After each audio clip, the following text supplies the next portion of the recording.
Hey everyone, Michael from Little Coin Shop, littlecoinshop.com.au, bringing you, what are we, July's release, Rubes? July's release is on the last day of July. Well, better late than never. Yeah, but we're excited to have these ones through. Clearly they've just been working on making some truly awesome products for us because there's a couple of really good ones in this month's release. And I'd like to emphasise, it's not late because of us. Yes, no. And it's not just the numismatics that are getting hit by some of the shipping things. So there might be a few different releases that get hit by it. And I don't know, have they given a reason yet, or is it just shipping issues? Just shipping issues at this stage. Yeah, okay. So look, this is an incredibly exciting month, as you're going to see when we get to that boxes particularly, but even the stuff that is in here. I'm looking forward to it. Those ones that we're going to get to have been selling fast even before we've released this video. So, alrighty. So we might as well start off with what's on top. Yeah. So this one is the no, it's not. This is the reverse gilded. One of my favourites. This is a new technique, not new this year, but recent new technique that the Perth Mints played around with, and I reckon they're kicking goals with it. I think they've done well. So this is the reverse gilded, if you like. So instead of in a normal gilded coin that they produced, you'd have a silver coin with the gold. Yeah, they'd pull one feature out with gold. What they've started to do is obviously the reverse of that. That's why they call it the reverse gild, where they've actually gilded the coin itself, but left the detail that they want to draw out, in this case the kangaroo, they've actually left that ungilded, so it's got this the silver colour to it. So it's a 1 ounce silver coin with it's 4 nines gold, but don't get too excited, it's basically spray painted on. But it's a very thin layer of gold over the rest of the coin. So it brings out this incredible detail. You get this golden background on it, highlighting in some ways the lettering around it, the kangaroo, but that silver really draws out of it, and I think they're doing really well with this. It looks fantastic. Yeah, so we've got Wade Robinson's design there and a mintage of 3000 on these ones. It is, and as you'd expect with these things, they won't pop out. There we go. And then over the page, and I love the way they do this as well. So again, they've continued the reverse gilding on the obverse side, where the whole coin is gilded, but they're drawing out His Majesty. Almost fell back into the old habits. His Majesty on there is drawn out in silver. So an incredible technique, producing an incredibly designed coin. So a big plus on that one. That's the reverse gilded kangaroo. Then we've also got the high relief coloured one, which is a relatively recent design as well. Perth Mint have always produced a high relief, and they've always produced a coloured. Now they've combined the two techniques, so we'll have a look at that one as well. And, so we'll be looking at the same design here, but in the colour, which is a really good chance to kind of see what the artist was originally going for. And I think this one particularly, as we'll see in a second, really highlights some of that like red Australian earth to it in the creek bed there. So you can see in this case, unlike the 2 ounce one, it's a much smaller planchet. It's a 1 ounce planchet, but it's actually a small 1 ounce planchet. I'd actually call it a half ounce planchet because you can see that the coin is quite thick. It's got that chunky look to it, which gives them this chance to concave the coin itself and actually draw that design out in the bowl, if you like, of the coin. So as Reuben said, you've got the red of the outback and the colour of the kangaroo there. And if I put my glasses on, I think they've put a little bit of colour onto the windmill, haven't they? Yes, they have. Yeah, they have too. So, and the tank next to it. That's an incredible design. Yeah, no, they've done well there. So the P125 in the side, and then over the page again, they continue with that scalloping effect and a little bit of 3D'ing pulling out His Majesty there. So yeah, with these proof coins, in particular the high relief ones, you end up with a bit of like a cool effect on the other side where you can almost see, not quite that infinity effect, but you can see a few different variations depending on the angle you get it on. I'll see if I can show that on camera, maybe even in another shot. But yeah, they show a pretty cool effect. I quite like the proof coins for that. Yeah, the mirror image that you get in there with the frosting of His Majesty is actually fantastic. So they're available. You know the mintage numbers on those off the top of your head? Those ones are 5,000. 5,000 on those, beautiful. All right, now the other one we've got to highlight, and I think this is the last one in this box. It is. It is. So this is an incredible design. I think I've said that a few times now in this opening. So this is a 5-ounce coin, and I always, as much as I love that that high relief small planchet, I also love the larger coins because it gives them a larger plate face, for the want of a better description, to play around with their designs and draw the design out a lot more. Particularly with the antiquing as well, we've learnt that that's something they quite enjoy to play around with the shadows and things like that. So a beautiful. Let me take a look at the box and talk about what we're actually looking at. It's actually quite a beautiful coin, a beautiful packaging on the coin. Yep. So you've got the box there with the 5 elements. Dragon and the 5 elements. So yeah, very much in the lunar space on this one. And we've got the this year's lunar animal, obviously the dragon, with the different elements to go alongside it. So that, if you were born in the year of the dragon, you can also just be, you could be a water dragon or an earth dragon, or the different variations. So they've got them all listed on there. That's very knowledgeable of you there, Reuben. Wise and I think it was Neil who's done this. Neil Hollis has done this one. So again, Matt and I will continue to argue about the fact of whether you can handle an antique coin with gloves or without. So I'm going with the with glove option today. Always safer. Mintage of only 500 of these ones as well. So really? I didn't know it was that limited. Yeah. So you've got the 5 dragons in there with the incredible colouring on them. They've done a great job with that. I've got to say, Perth Mint they're really pushing the boundaries. They're far further ahead than I'd say pretty much any other mint, with the possible exception of the Canadians and maybe Germania as well, with what they're playing around with.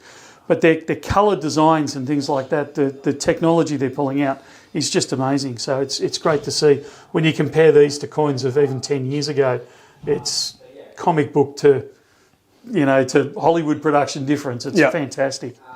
And then on the reverse, you've got quite a almost a smoky finish on it with that antiquing. It makes it look a little bit like a medal to me. Like it gives off that kind of vibe as opposed to it being a coin. I guess it doesn't have the same kind of rim around the outside kind of thing that I'm used to seeing. And it's quite a cool effect. Yeah, it's very flat, very matte finish there. So with His Majesty on the back, almost did it again. Very cool one there. Excellent coin, and by the sounds of it, incredibly limited numbers. Yes, very much so. Which I hadn't realised. All right, now the one that I'm hanging out to open up. Yeah, I've been looking forward to this one. I have to admit to having a little bit of a sneak peek. Well, actually, both of us had a bit of a sneak peek on this one. We were over in Perth recently, and this was one of the ones we were able to take a little bit of a sneak peek at. But really excited to see the packaging and things like that as well, because we only saw the coin itself while we were over there. They hadn't quite done all that yet. I'd love to know, because the designers over there, the coin designers, tell us that they're quite involved with the design of the packaging. Yeah. And I've always kind of taken that as where the pictures go and what it looks like and that sort of stuff. And I'll be fascinated to know if the designers have actually had any input into the actual design of the outer box, because this is amazing. Well, this one come up with this. This one is weighed as well, so it's well, we might have to ask him now that we had that one interview with him. So it was good to chat to him. So you've got an outer box there, just a brown, if you like, brown box on the outer, and then the other outer. Outer of the outer. There's a couple of different layers to this one. Yeah, so you've got this slide that comes off. With some persuasion. That's not coming off. Oh dear, there we go. So with the Rubik's 50 years on it, so if we hadn't made people aware, that is the 50 years of Rubik's Cube. Yeah. I'm going to get rid of this box for a second. Made in 1974 by a Hungarian man. I remember it well. And it is kind of taken the world by storm. They've sold, I think they're coming up on 500 million of these things. What I find amazing is that it crosses generations. Like there's not many games, puzzles that cross generations. There is a few, but Rubik's is the standout one. So you've got this lift-off black box that I just lifted at the top off, and then inside we haven't even got to the coin yet. No. Inside, you've got this fantastic Rubik's Cube. And for all those purists out there will notice that it's out of sequence. Yeah. So my understanding is, if we put it into sequence, it then opens up. How cool is that? Sorry, I'm massively geeking out now. And then inside you've got this incredible coin. So it's a antique coin. And you can see there Rubik's with the completing cube, and then twist, turn, solve underneath. And I don't know, can I take this cover off, Rubes? You can. It requires a bit of finesse. I think we'll disappear for a sec. I filmed a little bit of this coin earlier, and I want to show it off a bit because that was it's a lot of your film production. It's a lot of fun to look at. So let's go do that while we figure out how to get into it.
Comes. Alrighty. So the coin itself, when you pull it out, so the Perth Mint have done this type of design a few times where they've got this outer coin with a hole in the middle and then they place something on the inside. This time they've gone incredibly cool, and obviously we've got this spinning Rubik's Cube on the inside. Now this actually comes out if you wriggle the pins a little bit. But it slots straight back in again, so don't panic if it does that on you. And then over on the other side, you've got this whole $2 Tuvalu, little picture of His Majesty, King Charles, and the weight and purity on the outside. Beautiful coin. I love the little details and patterns they've got around the outside there. And these are the type of coins that just really excel. You know, you can look for the detail on them and it's there. They're great to see. Incredible coin. It's going to make an incredible gift, and I know that I have several children lining up for one already. I'm going to say they're going to have to be quick. We actually got quite a few of these through, and we've sold a decent chunk of them on pre-order already. So I think we are still waiting on a second lot for these ones. So links will be down in the description. The website will have the most up-to-date information on that. But they are selling quick. So Look, they will, And I think Perth Mint have already sold out. That's the other thing with this being a little bit later, is that Perth have already sold out of their allocation of them. So there's only, is it 2,500 of those? 3,000. 3,000 of these. So 3,000, which isn't many, particularly when you look at this is a worldwide production. And as you said, for something multi-generational. And, absolutely. And look, this is not financial advice. We don't give financial advice. But if any of these today, and we normally say which are you going to buy for fun, which are you going to buy for investment, I think Reuben and I would both pick this one. Am I correct? Yeah, absolutely. Yeah. So I think this one's a bit of a no-brainer. It's not that we don't like these, because I absolutely, like this month, I think Perth Mint have kicked some absolute goals with what they've produced. But this is a standout. You've got something that is popular across generations, like wildly popular across generations. Around the world, they're still running. I can't believe they're running comps, like worldwide competitions on these things for solving Rubik's Cubes, and they do it behind their back and blindfolded and all this sort of stuff. It's such wide appeal. There's only 3,000 of them officially made. Perth Mint was lucky enough to, or skilled enough, I don't know how we look at this, to get the license for it. They've produced an incredible product with incredible packaging, like executed it so well. Everything's done well. If anything's going to be a runaway success, this is not financial advice. It's going to be this. So, I know I'm selling them, so there's you know, I think they're already sold. I think we've talked about it long enough that like there's probably none left. If I'm anyway. completely honest, I think we're preaching to the converted here. But yeah, no, super cool. It's almost like I can hear the board meeting pitch of this one, and they just had some crazy ideas, and they've all happened. Like, hey, you know, what if the packaging itself was a Rubik's cube, and you had to open, you know, you had to solve it to open it, and you know, it's just you can almost hear that childlike wonder and, you know, excitement behind this one. Somebody in the design team is a Rubik's cube nut. Yeah, I don't know who it is, but somebody is. So no, major props, Perth. Yeah, we love to see it. Yeah, great job. Well, that's it for this month's release. We apologise for it being later in the month, but I think it was worth the wait, to be completely honest.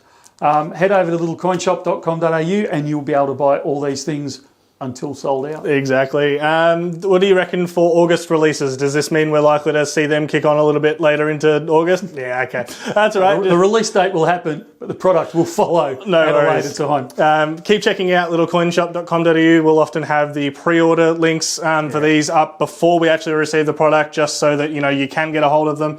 So yeah, keep an eye out there for August upcoming releases, and you might be able to snag some of those without knowing what they are yet. But we'll see. I'm sure they'll be great. All right, thank you very much, Michael. We'll see you in the next one. Sounds good. See ya.